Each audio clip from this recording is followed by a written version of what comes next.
Welcome to NMA Tales and Stories, the best place for African folktales and storytelling. As little girls growing up in the village, we have been told the reasons women give birth to special children like an autism known as imbecile, an albino, the hunchbacked, dwarfism and crossed eyes, alias 430. Not only that, we were severely warned not to do certain things when we come close to these beings, or else they will follow us to our houses and they will live with us the rest of our lives. Stay tuned as the story unfolds. In story told in the time past, there lived a beautiful young girl named Aroma. She was known for her generous laughter, her laughter always filling the air. But it wasn't a soft, sweet laugh, it was loud, mocking, the kind of laugh that made people feel small. Aroma laughed at everyone, the old, the young, the tall, the short, anyone who didn't meet her standards. For her, the world was a joke, and everyone was just there to amuse her. But life had other plans for Aroma. Here is a flashback of Aroma at a funeral. One day, Aroma attended a funeral, where everyone was grieving quietly. But as she glanced at the body in the casket, dressed in clothes that seemed sewn in a rush, Aroma couldn't hold back her laughter. She laughed right there, in front of everyone, her eyes full of mischief, not realizing how deeply she was hurting those around her. People turned, horrified. Aroma didn't care. To her, life was just a comedy, and she was always the one laughing. Years went by. Aroma got married, and soon enough, she was pregnant with her first child. But her laughter and teasing hadn't faded at all. One hot afternoon, Aroma noticed her neighbor, an elderly woman with albinism, struggling to sweep her yard. Her vision was poor, and she stumbled every now and then, sending leaves flying everywhere. Aroma leaned against her doorway, laughing quietly at the woman's struggle. "She's more of a mess than the yard," she muttered, chuckling. But the elderly woman caught her eye and, humiliated, whispered under her breath, "May she have an albino child herself, one to laugh at right in her own home." Time passed, and Aroma gave birth to a baby girl with pale skin and bright blue eyes, a child with albinism. Aroma looked down at her daughter, not knowing what to feel. But did this change her? Did she feel humbled? If you know Aroma, then you know she didn't. A few months later, while out in the market, Aroma saw a hunchbacked woman walking slowly with a slight limp. Aroma covered her mouth, smirking and mocking the woman's walk, even exaggerating it to her friends. The hunchbacked woman turned and caught Aroma's eye. "May you carry one of these burdens in your own family," she murmured with sadness. And soon enough, Aroma's second child was born, a son with a small hump on his back. Frightened, she hid him indoors, fearing what others might think or say. But even then, Aroma told herself it was all just chance. Months later, while Aroma was pregnant with her third child, she visited the hospital for a checkup.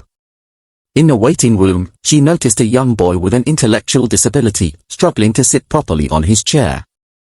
His mother sat beside him patiently, handing him a snack to keep him entertained. The boy dropped his snack and, trying to pick it up, fell from his seat. Aroma snickered loudly, drawing attention.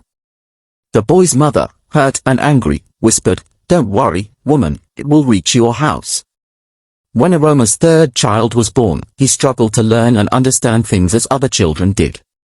Frustration filled her heart, but deep down, Aroma knew she was starting to pay for her unkindness. Years passed, and Aroma was expecting her fourth child. One afternoon, she saw a dwarf boy in town.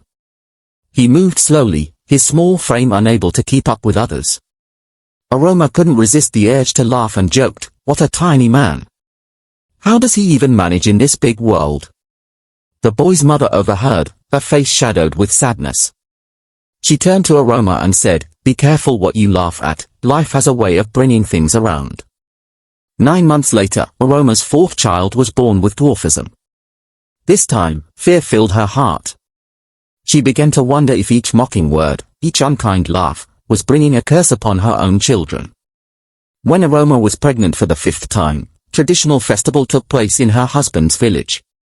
It was forbidden for pregnant women to look at the sacred masquerade, as it was said to bring bad fortune.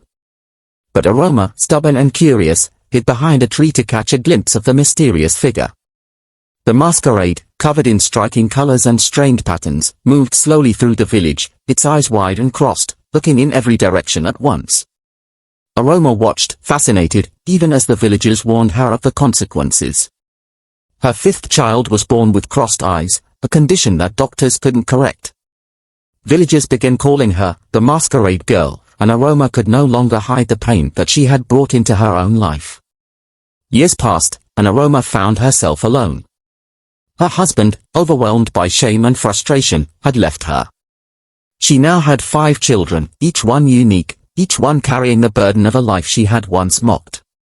The oldest, her albino daughter, was quiet and shy, often hiding from the sun. Her hunchbacked son stayed indoors to avoid the curious, sometimes cruel, eyes of strangers. Her third child, intellectually challenged, spent most days with Aroma, confused but kind.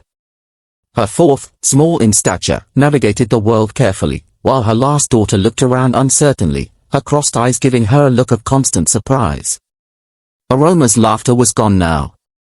She looked around her home, regret weighing heavily on her heart. Each child was a reminder of the pain she had caused others, and now herself. Late one evening, Aroma sat alone, watching her children play in the yard. She sighed deeply, murmuring to herself, "If only I'd been kind, if only I'd held back my laughter." Aroma's story teaches us a lesson in kindness. Life has a way of reflecting our actions back to us, often in ways we can never predict. So, remember, be kind, for in kindness, there is beauty.